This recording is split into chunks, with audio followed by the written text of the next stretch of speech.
la sala y no tenía que abrirla, pero.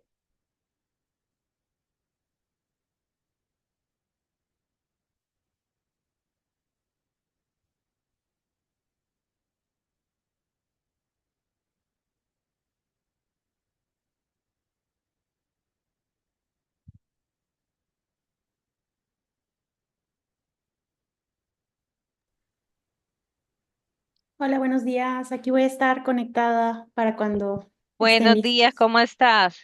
Bien, ¿y tú? Bien, mira que quiero, permíteme, Sí, te voy a molestar nuevamente. ¿Crees que me puedas compartir?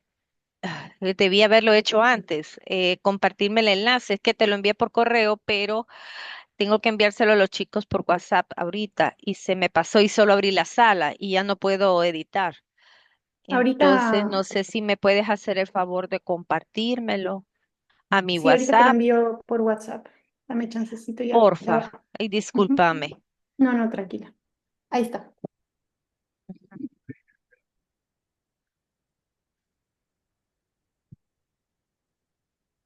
Listo. Aquí voy a estar, Sí, entonces voy ya, a, cuando esté permíteme, listo. permíteme. Ajá. Se te escucha la voz bien lejana. Habla ahorita, a ver si es que, espérate, voy a cambiar este, permíteme.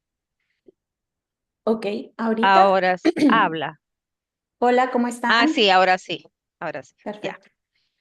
ya. Ahora vamos a ver, se los estoy compartiendo. Ya te voy a dar los derechos para que,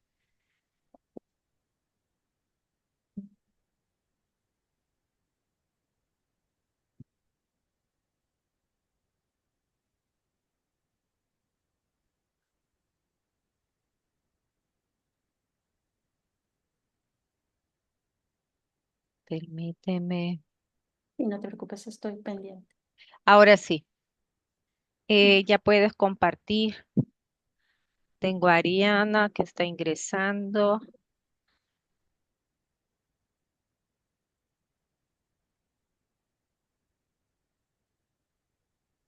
Entonces tenemos 2 horas, ¿verdad? Una hoy y una mañana. No, sí, dos. Hoy una hora y mañana otra.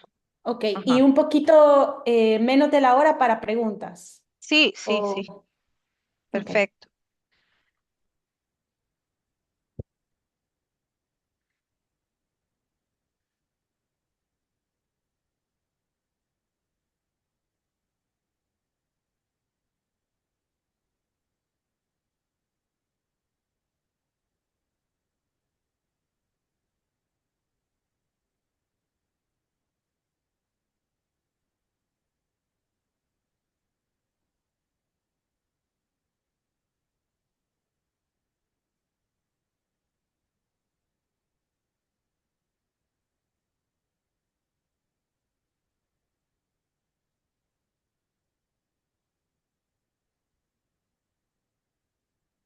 Buenas.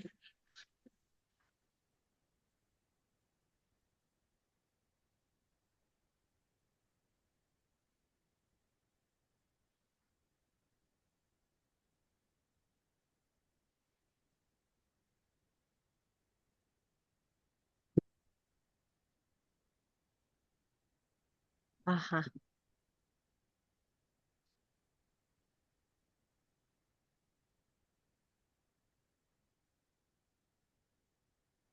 Vamos a hacer siempre la introducción para que te conozcan. Ok. Algunos que no te conocen, otros ya te Ujú. conocen por biología marina, pero hay unos que no. Ok, Porque, perfecto. ¿verdad? Entonces, porque como el año pasado empezamos contigo, entonces hay muchos que no te conocen. Entonces vamos a empezar con la semblanza. Y vamos a esperar unos 2 minutitos más porque son las 11:03 para poder iniciar. Ok, Ujú. perfecto. Vaya, pues permitime, solo un momentito me voy a desconectar un momentito. Sí, no te preocupes.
Bueno, entonces ya son las 11:05, creo que vamos a empezar.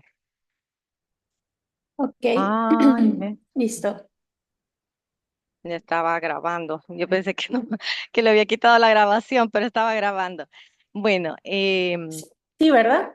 sí, ya estaba. Yo me equivoqué, pensé que le había quitado. Bueno, muy buenos días. En esta hermosa mañana tenemos la gran oportunidad de escuchar a la doctora Ángela Randazzo. Eisenman nació en Tegucigalpa, Honduras, estudió en la Universidad del Mediterráneo en Marsella, Francia, donde obtuvo su licenciatura en Ciencias del Mar en el 2006 y su maestría en Biología y Ecología Marina en el 2008. Entre el 2012 y el 2015 trabajó en la Universidad Nacional Autónoma de Honduras, impartiendo clases y desarrollando proyectos de investigación y formación de recursos humanos. Ahí fue donde nos conocimos con la doctora Ángela Randazzo. En el 2016 empezó su doctorado en México en el Laboratorio de Ecología de Ecosistemas de Arrecifes Coralinos, LELAC, parte de Sinvestap, Mérida, enfocado en la resiliencia y diversidad de arrecifes coralinos del sistema arrecifal mesoamericano. Es así que en el 2020 inició un postdoctorado en el programa de investigación espacial en ambientes costeros y marinos, PIESACON, parte de UNDI, CISAL, Facultad de Ciencias de la UNAM. En el 2022 fue contratada por la Facultad de Ciencias de la UNAM como investigadora en el proyecto de priorización espacial para la actualización de la zonificación del Parque Nacional Arrecife Alacranes. A partir de septiembre del 2023 se incorporó a la ICIMIL para desarrollar una línea de investigación enfocada en la ecología funcional de productores primarios y su resiliencia ante estresores múltiples en sistemas arrecifales.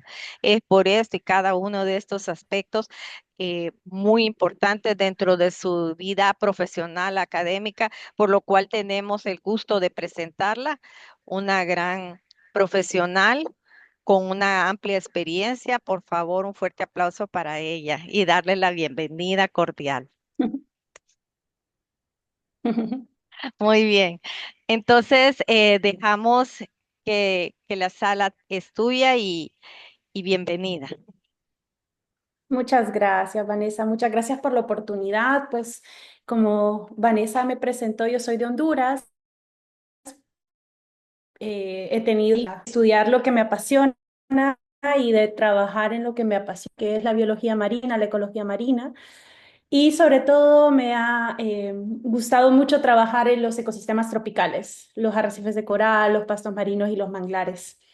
Así que bueno, que hoy tengo pensado para compartir con ustedes, pues es algo muy lindo para mí poder tener todavía este enlace con Honduras, este enlace académico, ¿no? Con Vanessa, con ustedes. eh, y que quisiera compartirle temas que me han orientado mucho en mis investigaciones, que son la diversidad y la resiliencia, aplicado un poquito a la comprensión de los ecosistemas marinos y costeros. Entonces, esto está preparado para 2 horas, pero me gustaría, aquí veo que Brian, Brittany, Leonel, me gustaría que si tienen alguna duda, conforme yo vaya avanzando, pues no duden en levantar la mano y justo interactuar para que no sea como solo yo hablo, ¿no? Y también tenga la oportunidad de conocer un poquito sus inquietudes, sus dudas, sus comentarios. Así que bueno. Con esto voy a comenzar. Sí se ve que cambio de diapositiva, ¿verdad? Sí. Cualquier problema me avisan. Sí, sí se Perfecto. cambió. Muy bien. Entonces el plan es empezar hablando. Perfecto. Y si se escucha mal o algo así, me avisan, ¿sí? Entonces el problema, perdón, El programa de hoy es hablar un poquito sobre ecosistemas marino-costeros de manera general, sobre el concepto de edad y creo que mañana pasaríamos al de resiliencia y algo un poquito más aplicado a arrecifes de coral. Así que igual les vuelvo a motivar, chicos, chicas, que si tienen comentarios, dudas, me interrumpan levantando su mano y podamos interactuar. Aquí vamos a hacer justamente de estas dos sesiones algunas conclusiones positivas al final.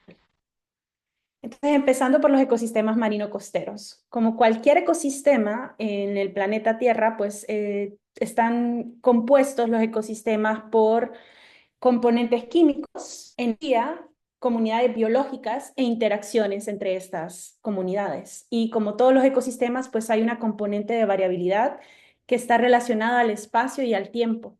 Y esto en los ecosistemas marinos de mucho, ecosistemas terrestres, pues de la energía que llega al planeta, ¿no? A través del sol, y cómo esta energía no es repartida uniformemente en nuestro planeta, sino que llega muchísimo al Ecuador, a los picos, y va mermando hacia las altas latitudes. Aquí entonces hay aspectos de luz y de temperatura que van a ser cruciales para los ecosistemas marino-costeros y también los aspectos más geomorfológicos en relación a dónde se ubica el ecosistema con respecto a la costa o justamente cómo es la estructura, dónde está presente este ecosistema, ¿no? Así que bueno, vamos a tener variables claves determinantes para el desarrollo de un ecosistema marino costero, que son la temperatura y la luz, la salinidad, el pH, la calidad de agua y también el tema de las corrientes. Esos son como los factores más determinantes que van a justamente trazar un poquito los ecosistemas marino-costeros en nuestro planeta.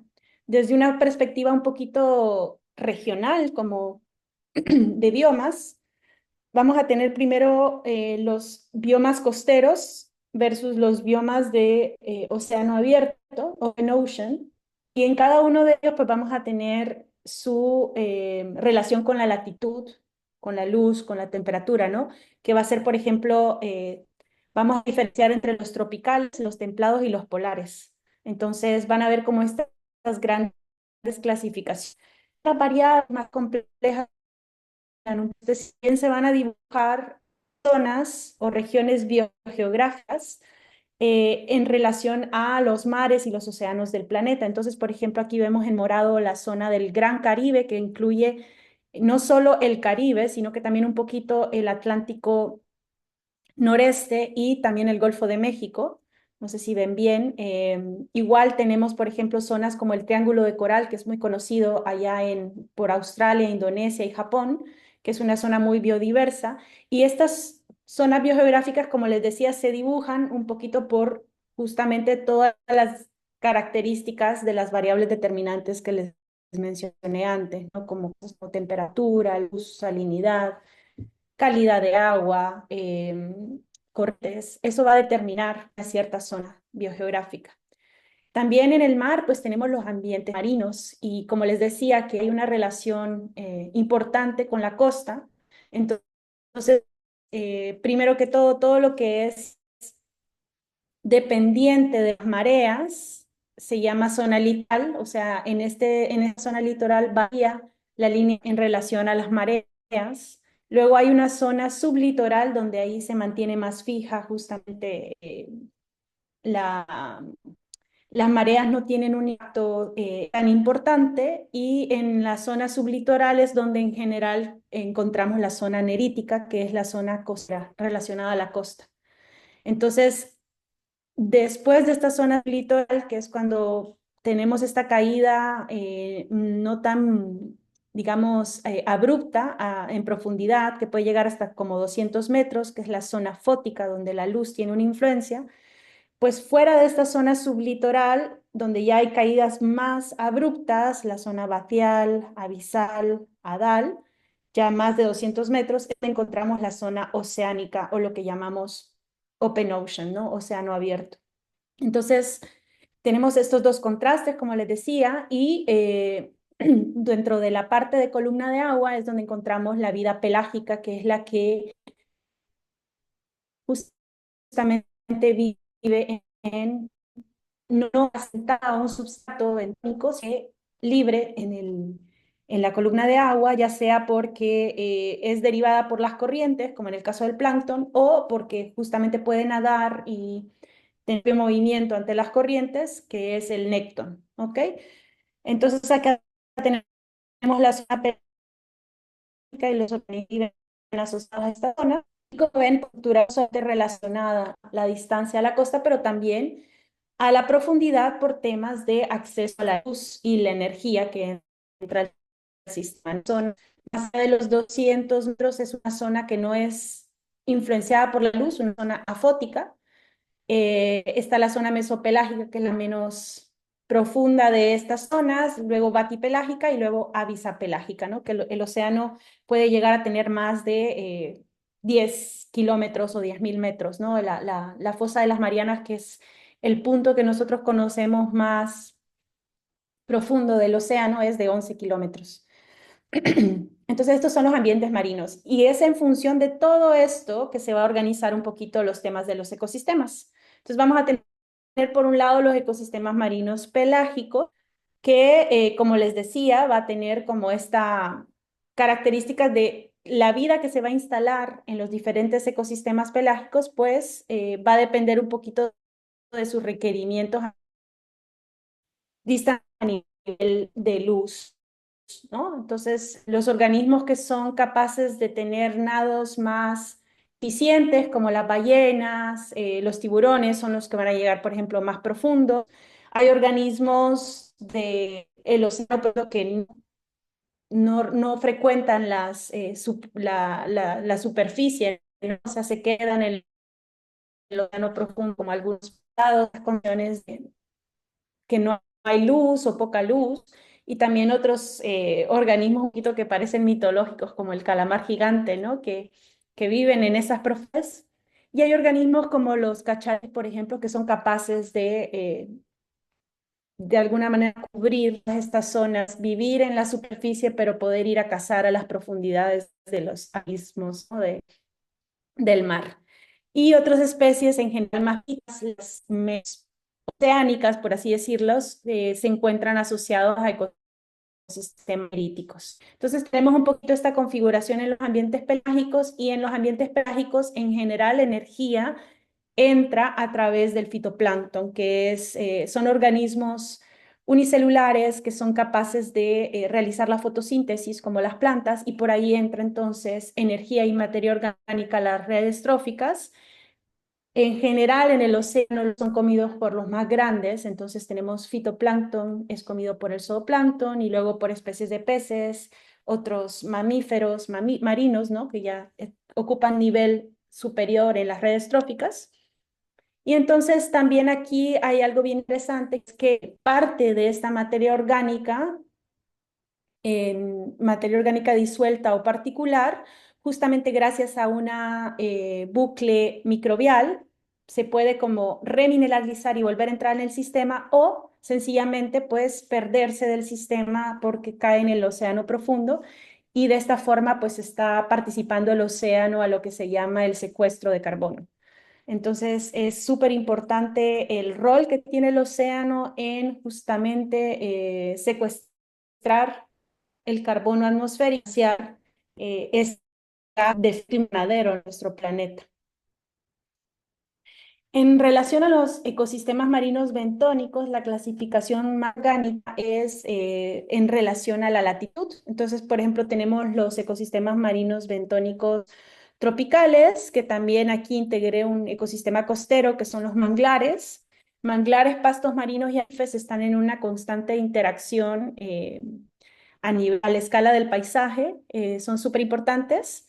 Luego tenemos algunos ecosistemas templados, como por ejemplo marismas, que son ecosistemas costeros, pero también tenemos bosques de algas y algunas de estas algas, macroalgas, son gigantes, pueden llegar a medir 30 metros, es el caso de los macrocistis.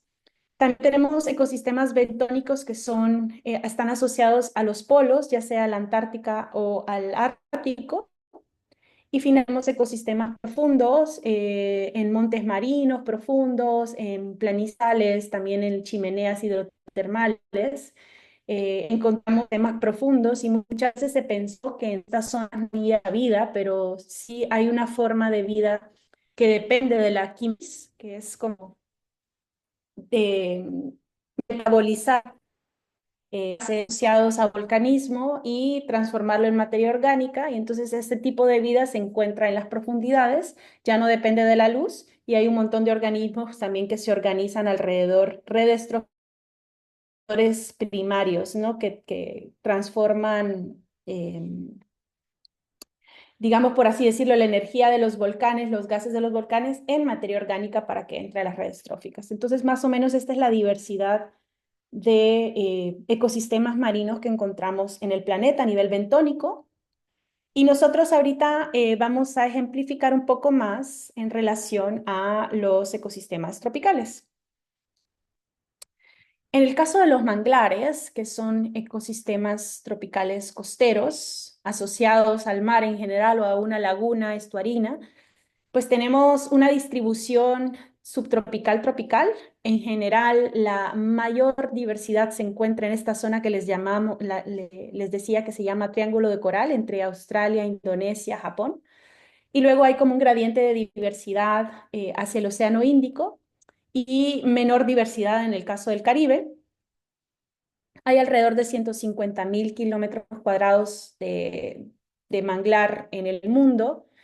15% de la cobertura lineal de la costa son manglares, aproximadamente 2 millones de kilómetros. Están en 118 países y territorios y solo el 42% de los manglares, menos de la mitad, están en áreas marinas protegidas. Así que aquí queda todavía un gran trabajo por fomentar la protección de este sistema. En el caso de los pastos marinos, tenemos también este patrón de diversidad similar. Igual se encuentran en los subtrópicos y trópicos.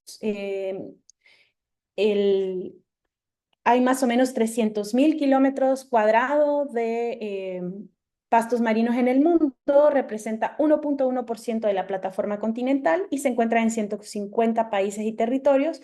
Y aquí todavía menos comprendido que los manglares, solo el 26% de los pastos marinos del mundo están en áreas marinas protegidas. Y finalmente tenemos los arrecifes de coral, que son como estos ecosistemas muy emblemáticos, muy diversos, con el mismo patrón de distribución de la diversidad que anteriormente, una diversidad mayor en el triángulo de coral y un gradiente que disminuye hacia el Océano Índico, el Océano Pacífico del Este y también el Caribe, ¿no? Está muchísimo más pobre a nivel de diversidad en estas zonas. Aquí, pues, una estimación reciente menciona cómo solo hay 53.502 kilómetros cuadrados de arrecife, solo representan el 0.2% de la plataforma continental. Se encuentran en 100 países y territorios y también, como los pastos marinos, muy poco comprendidos, la verdad, todavía, a pesar de ser tan emblemáticos, tan diversos, solo el 27% están en áreas marinas protegidas. Entonces queda un gran esfuerzo de protección para estos tres ecosistemas que son súper valiosos y que interactúan en el espacio, en el paisaje. Todos estos ecosistemas van a contribuir a la protección frente a tormentas, frente a eventos extremos, huracanes. Primero, la primera línea de defensa son los arrecifes de coral. Ahí de alguna forma se disminuye el 90% de la energía de la ola para poder generar condiciones en la laguna arrecifal mucho más tranquilas, donde se instalen justamente pastos marinos, donde también se instalen manglares que también van a proteger la costa, la tierra de estos vientos fuertes, de eventos extremos, van a estabilizar los sedimentos con los pastos marinos para que justamente haya esta protección. Entonces, los tres interactúan en este servicio súper importante, súper valioso para las comunidades humanas.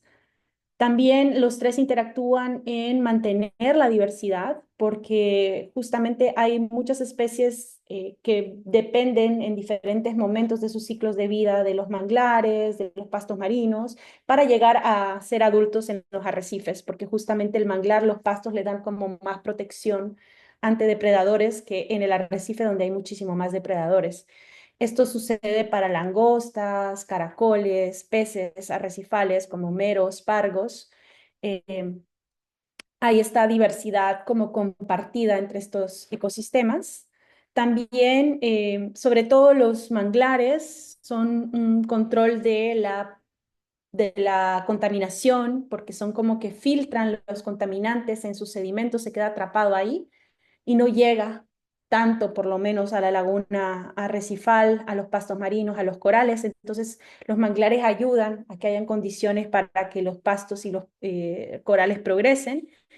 Y finalmente, pues estos ecosistemas, sobre todo en el caso de los pastos marinos y los manglares, son conocidos como ecosistemas de carbono azul, es decir, que son capaces de secuestrar el carbono orgánico y mantenerlo durante cientos de años, miles de años atrapado en el sedimento.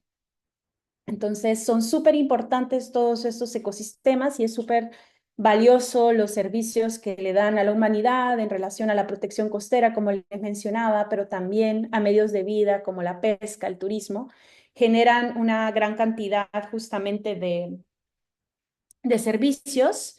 Este es un esquema de un sistema recifal, de cómo interactúan justamente entre sí a nivel del paisaje a través de esta capacidad que tienen, ¿no? De almacenar carbono.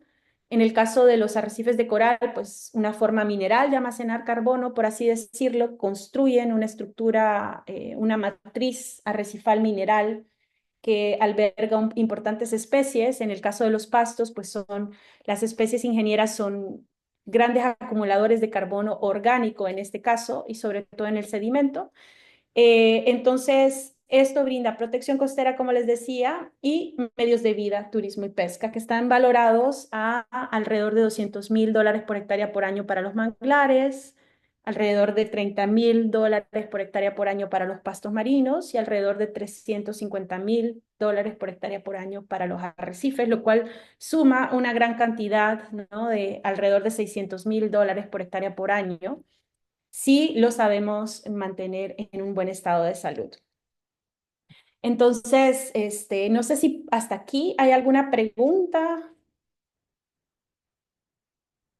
chicos y chicas, o continúo.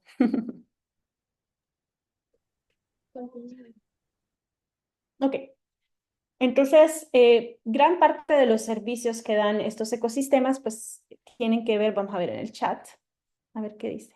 ¿Está claro hasta aquí? Bueno, muchas gracias, Maybe. Em, Gran parte de esos servicios pues depende justamente de lo que llamamos diversidad, pero la diversidad es un concepto bastante complejo, la verdad. Hay diferentes componentes de la diversidad. Entonces, por ejemplo, una forma de evaluar la diversidad va a ser a través de la variedad, que es cuántos elementos hay en un sistema. Entonces, por ejemplo, ahorita requiero su participación, chicos y chicas, quien quiera participar. Si yo tengo estos dos sistemas, ¿cuál va a ser más diverso? ¿El del lado izquierdo de su pantalla o el del lado derecho?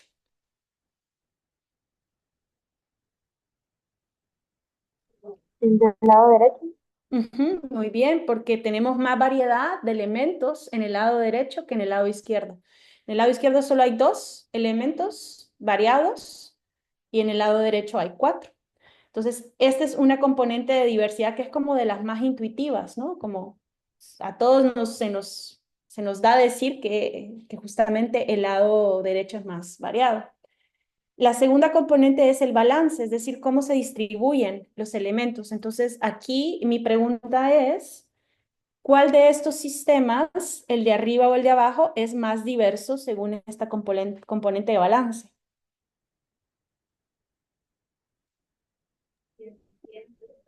El de abajo. El de abajo, muy bien. ¿Y por qué? Porque hay más variedad de especies. No, porque mira, hay cuatro especies en cada uno. Pero ¿qué es lo que está cambiando aquí? Que hay dos La de cantidad cada de especie. organismos en cada especie. Sí, exacto, el balance de cómo están distribuidos. O sea, en el primer caso hay una especie que domina y otras especies que son raras, por así decirlo, ¿sí? Ven que esta damisela de acá, que es como cafecita, es la que domina, a pesar de que hay la misma cantidad de individuos. O sea, aquí hay 8 y aquí hay 8 y hay 4 especies arriba y 4 especies abajo. El de abajo es más diverso a nivel de balance porque está mejor distribuido, mejor balanceado el tema de la cantidad de especies, ¿sí? Y ahora la última componente de la diversidad en este marco conceptual es la disparidad, es decir, cuán diferentes son los elementos. Entre más diferentes, más diversidad. Entonces, aquí les voy a poner un ejemplo de arriba y abajo también. Este está un poquito más complejo porque tendrían que saber un poquito qué hacen cada rol, qué rol funcional tienen estos peces, ¿verdad? Pero, por ejemplo, este de arriba tiene una damisela, un pez cirujano, un pez loro. Todos estos son herbívoros. Y abajo está un pez loro que es herbívoro, está un pargo que es carnívoro y está un mero que es un depredador. Entonces, ¿ustedes cuál les parece que va a ser el sistema más diverso? El de abajo. El de abajo, muy bien, porque tiene diferentes roles, ¿no? Entonces es cuando combinamos un poquito estas diferentes componentes, es decir, la variedad, el balance y la disparidad, que vamos a tener como una comprensión mejor de la diversidad de un sistema. También podemos evaluar la diversidad a nivel de la especie, ¿eh? O sea, por ejemplo, yo le voy a poner un nombre y un apellido a cada uno de estos pececitos. Entonces, por ejemplo, este azulito se llama Acanthurus cerulus. Estoy hablando de especies del Caribe, ¿no? Porque son las que más conozco. Es un cirujano. Este es un pargo, vamos a decir que es un pargo Apodus, Lujanus apodus. Tiene nombre y tiene apellido, ¿no? Tiene su género y tiene su especie, pero el nombre de especie se constituye por los dos, por el género y la especie. Entonces, esa es diversidad taxonómica, ¿no? Y lo vamos a entender a ese nivel, de listas de especies, su abundancia, qué roles funcionales están ahí, pero también me puedo interesar a lo que hace cada uno de estos peces. O sea, por ejemplo, su fisiología, cuán grande es, cada cuánto se reproduce, qué es lo que come. Todos estos son rasgos funcionales que caracterizan a una especie. Entonces, aquí vamos a hablar de algo que se llama diversidad funcional, cuando no solamente estamos viendo la especie, sino que también los rasgos funcionales que caracterizan a esa especie. Y vamos a tener como una combinación de rasgos funcionales y ya tal vez el nombre y el apellido de la especie no va a ser lo más importante, sino que esta combinación de rasgos y de roles que esta especie juega en el ecosistema, ¿ok? Entonces este es otro nivel para entender la diversidad. Así que aquí les hago como un resumencito de, por ejemplo, las diferentes componentes, la variedad, que es estos números de elementos, el balance, que es cómo están distribuidos, la disparidad, que es cómo se diferencian entre sí, y hay también una componente heterogénea que en general combina la variedad y el balance.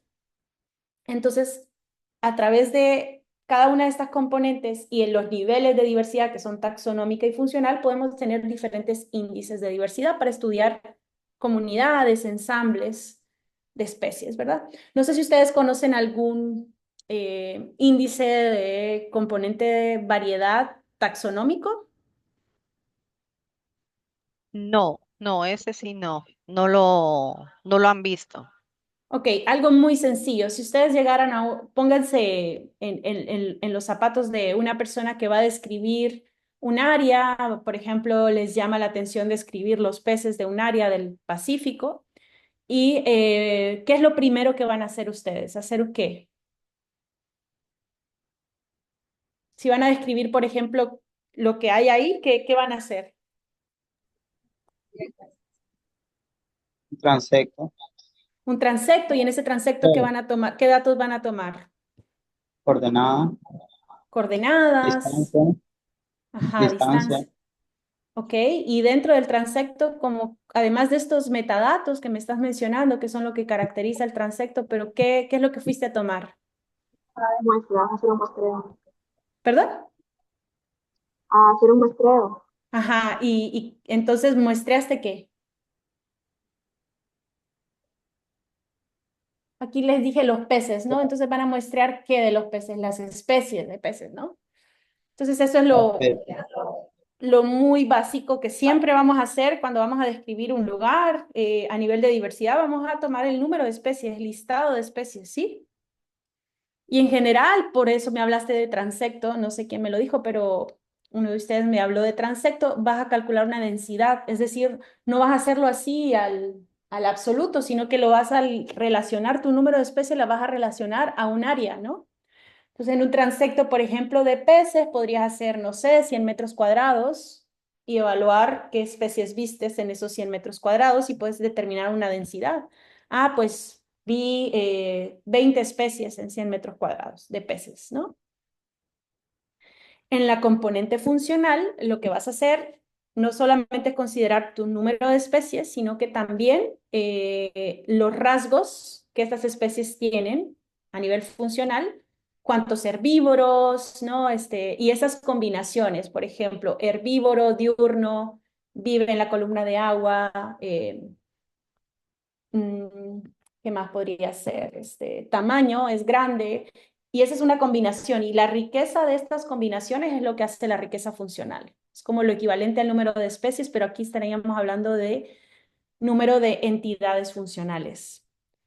El balance, pues el balance se mide con algunos índices como un índice que se llama de PIE o de Berger-Parker. Son índices que te evalúan la equitatividad, perdón, y como vimos en el ejemplo, entre más distribuido equitativamente esté el ensamble, más diverso. ¿Ok? También hay algo equivalente en la diversidad funcional que se llama equitatividad funcional. Y hay unos índices que son súper conocidos, que la gente utilizaba mucho, que mezcla la variedad y el balance. Es decir, el tipo de, como el número de especies y su distribución, y esos son, por ejemplo, los índices de Shannon, de Simpson, y unos índices que se basan en estos Shannon y Simpson, pero que se llaman números de Hill. Aquí está justamente estos índices que son heterogéneos, se evalúan las dos componentes al mismo tiempo, no solo una. Y finalmente, en el tema de la disparidad, podemos ver cuán por ejemplo, cuán diversos son el sistema a nivel de entidades funcionales, o sea, cómo se distribuye justamente las entidades funcionales en un sistema, que son las entidades funcionales, como les decía, son como una combinación de los rasgos. Si una especie es grande, pequeña, mediana, si es diurna, si es nocturna, si es grande, eso ya lo dije, si vive en la columna de agua, si vive en el sustrato. Entonces, cuando tú combinas un poquito estos rasgos, vas a crear algo que se llama entidades funcionales. Así que estas son como algunas formas de medir la diversidad. Y para aspectos un poquito más generales de la diversidad, pues algo que es bien, bien bonito, bien interesante en el planeta es que pues a pesar de que hay mucha diversidad, hay muchos aspectos que son similares entre los seres vivos, ya sea se trate de una bacteria o de un mamífero. Todos compartimos como una estructura y funciones en común que están relacionados a las células, ¿no? Entonces hay esta forma de entender la vida que pues todos venimos de un ancestro único común que se llama Luca, así le pusieron, Last Universal Common Ancestor. Es nuestro último ancestro común universal que está en las raíces o en el tronco más grueso del árbol de la vida. Y de ahí se ha ido diversificando la vida a través del tiempo, la evolución. Han ido surgiendo como estos diferentes dominios de la vida, que son bacteria, arquea y eucariota. Bacteria es potencialmente el dominio más antiguo, el que existió primero en el planeta. Aquí hay por ejemplo, organismos súper importantes como las cianobacterias, que son las primeras que inventaron el sistema de fotosíntesis que libera oxígeno. Entonces, cuando las cianobacterias poblaron el planeta, la atmósfera tenía mucho menos oxígeno, pero gracias a las cianobacterias se empezó a liberar oxígeno y así seres como nosotros en algún momento pudimos también evolucionar, porque nosotros dependemos totalmente del oxígeno para vivir. Esto sucedió hace alrededor de 3,5 miles de millones de años, entonces fue hace mucho tiempo y pues esto dio como la posibilidad de que hace como 500 millones de años seres pluricelulares como los animales nos desarrolláramos en este planeta. Entonces tenemos por un lado las bacterias, luego sigue la línea de las arqueas. Bacterias y arqueas tienen unas células pequeñitas, sin protección en el núcleo, que se llaman procariotas. Y luego pues surge el dominio eucariota, donde las células son más complejas, más grandes, hay protección del material genético a través de un núcleo. Y aquí también se inventó la pluricelularidad. No solamente son organismos unicelulares, pero también hay organismos pluricelulares, como en el caso de las plantas, las algas, los hongos, los animales. Así que tenemos este árbol de la vida donde todos estamos conectados en una gran familia de seres vivos que ha tenido como varias crisis a nivel de la existencia del planeta, ¿no? Al menos se sabe de 6 crisis biológicas de la diversidad, desde donde pues justamente se han extinguido, se han podado alguna de estas ramas de este árbol, pero han de alguna manera evolucionado otros que han tomado como cuando una especie dominante, por ejemplo, se extingue, va a desarrollarse otro grupo dominante en el planeta y así se va dando la vida. Lamentablemente ahorita estamos en la sexta crisis de extinción masiva. Esta vez no es provocado por un meteorito, como en el caso de hace 65 millones de años, ni por volcanismo, ni acidificación de los océanos, ni cambio en las temperaturas. Es provocado bueno, cambios en las temperaturas sí, pero provocado por las actividades humanas que están afectando ciclos planetarios importantes como el clima, como el ciclo de los nutrientes. Estamos cambiando mucho los seres humanos el planeta y por eso estamos lamentablemente provocando la sexta extinción masiva. A nivel de diversidad de especies marinas, lo que se sabe es que hay alrededor de 240.000 especies marinas que han sido identificadas formalmente, pero tarda mucho en describir una especie marina, alrededor de 13,5 años para poder describir una nueva especie.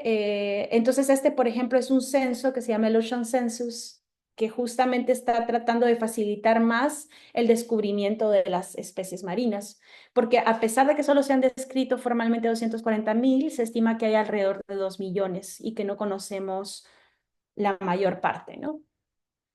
Ahora vamos a ver un poquito, para terminar, cuáles son las especies que están asociadas bueno, las especies ingenieras, sobre todo de los ecosistemas que son de interés a nivel tropical, los manglares. Hay, por ejemplo, estas especies surgieron hace alrededor de 75, 50 millones de años en el planeta. Están constituidas por las especies ingenieras, son los mangles y son plantas con flores, angiospermas. Hay 64 especies a nivel del mundo y de estas 64, 2 están en peligro crítico de extinción y al menos de estas especies, pues 12 tienen algún tipo de peligro, ¿no? De amenaza, según la IUCN.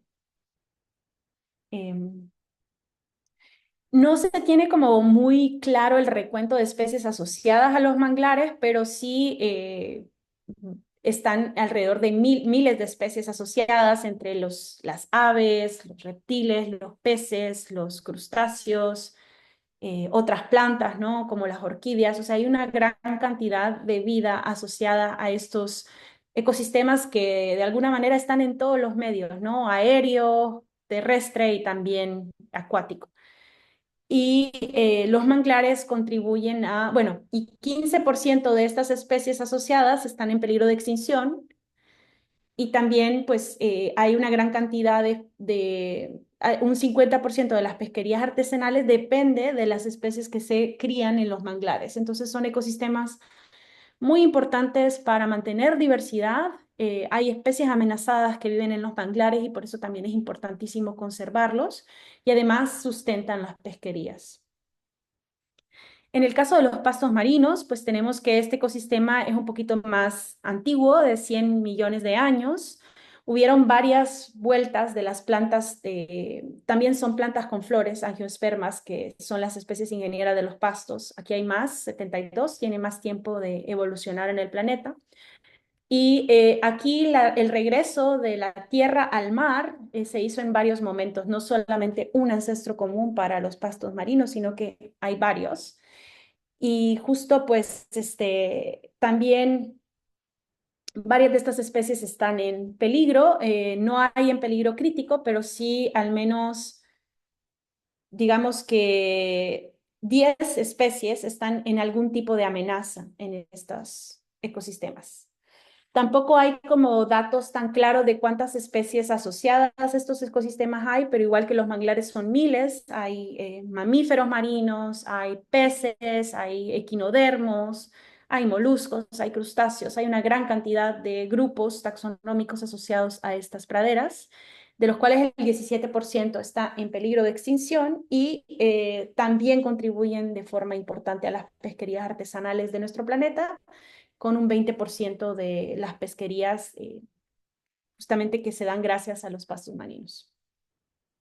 Y el último ecosistema que vamos a platicar es el de los arrecifes de coral. Ellos están desde mucho más tiempo en el planeta, tienen 500, 450 millones de años en el planeta, no como las especies actuales, pero sí este tipo de grupo que son nidarios, son del mismo grupo que las medusas, pero aquí son nidarios formadores de roca, de un esqueleto calcáreo que crea esta matriz arrecifal tan bonita, tan especial. Pues ellos están presentes en el planeta desde hace 500 millones de años y justo son parte como de estos organismos que evolucionaron después de algo que se llama la explosión precambriana, que es cuando empiezan a desarrollarse un montón de grupos pluricelulares, como las esponjas, los nidarios y otros grupos de crustáceos, por ejemplo, de animales, ¿no? De metazoarios. Aquí hay muchas más especies, tienen mucho más tiempo evolutivo en el planeta, son alrededor de 837 especies de escleractinios, es decir, corales formadores de arrecife, de los cuales 4 están en el peligro crítico y hay una gran cantidad también que está amenazada, más de 200 especies que está en categorías ya sea amenazada o vulnerable. Aquí sí se ha estudiado un poquito más el tema de la diversidad, sobre todo con modelos, con proyecciones, y hay alrededor de 830.000 especies asociadas. Se estima que es el 25 o 30% de la diversidad marina conocida y contribuyen también de manera importante a las pesquerías artesanales con un 12% de contribución. Entonces, justo pues estos ecosistemas son claves para el mantenimiento de la diversidad marina en el planeta, estos 3 ecosistemas tropicales. Algunos ejemplos de cómo se podría analizar de manera funcional a los corales. Hay unos estudios que los regrupan en rasgos funcionales y aquí si se fijan en esta gráfica podemos ver como 3 grandes grupos de corales, estos son corales del Caribe, que están reagrupados según sus rasgos funcionales. Por ejemplo, el del lado azul son los corales que son más ramificados, que son grandes, que calcifican rápido, que tienen una importante rugosidad y en ese caso entonces también construyen el hábitat para otros organismos de manera muy importante, una tridimensionalidad. En rojo tenemos las especies grandes, masivas, que también desovan y que construyen también el arrecife de manera por lo menos masiva, siguiendo como esta forma de montaña, y las verdes, que son un poquito las más dispersas, son corales más aplanados, chiquitos, foliosos, justo que no construyen tanto arrecife, y lamentablemente ahorita lo que vemos más en el Caribe son este grupo en verde, son los más dominantes, se está perdiendo justamente el rasgo funcional de la tridimensionalidad, de la construcción de la matriz arrecifal que tienen los otros grupos. Un ejemplo de rasgos funcionales, por ejemplo, en peces es cuando los clasificas según su nivel trófico y entonces esto te puede dar información sobre, por ejemplo, cuando comparas sitios arrecifales entre sí, puedes ver cómo está distribuida la red trófica, ¿no? Entonces, si tienes, por ejemplo, depredadores topes que son importantes, pues básicamente pues tu sistema está manteniendo todo lo demás y normalmente las biomasas deberían de estar así, ¿no? Que los depredadores topes son los que representan más biomasa. Y esta es como una isla del Pacífico remota donde no hay mucha pesca en comparación con un arrecife del Caribe donde sí la pesca ha condicionado muchísimo más el sistema, ¿no? Y voy a terminar con estas dos gráficas antes de que nos despidamos del día de hoy. Un poquito como entendiendo todos estos aspectos de diversidad, de biogeografía, puedes estudiar un poquito el mundo, ¿no? A nivel de regiones biogeográficas del mundo, tanto para los peces como para los corales. Y era lo que les decía al inicio, que por alguna razón evolutiva, el triángulo de coral que es en rojo es donde hay mucho más riqueza de especies que en los demás lugares, hay un gradiente que cae en los demás lugares. Por ejemplo, acá en el Indo-Pacífico a nivel de peces, en el Central Indo-Pacific, Indo-Pacífico Central, hay alrededor de 3.500 especies de peces, cuando, por ejemplo, en la región del Atlántico Oeste, pues solo tenemos 891 en toda esta región. Entonces tenemos esta situación, pero si lo estudiamos también a nivel de rasgos funcionales, pues ya la brecha entre las regiones se va haciendo más pequeñita, porque a pesar de ser una región muy, muy diversa, el centro Indo-Pacífico tiene rasgos funcionales más o menos parecidos a las otras regiones. Entonces, hay como ¿cómo decirles? Como que una redundancia funcional que no es tan alta en las diferentes regiones del mundo y esto pasa también con los corales, el mismo tipo de patrón se estudió. Sí se ve como mayor riqueza en el triángulo de coral, donde prácticamente todo el espacio funcional está lleno por las especies, pero te vas alejando, por ejemplo, y vas al Caribe, se pierde, si se fijan en gris, un poquito ese espacio funcional y se pierden estos rasgos funcionales bueno, justamente es una de las razones por las cuales el Caribe está tan amenazado, es porque no tenemos tanta diversidad de corales y entonces cuando se pierde una especie, pues se pierden importantes rasgos funcionales con ella. Y yo creo que por hoy lo vamos a dejar ahí para continuar con el tema de la resiliencia el mañana.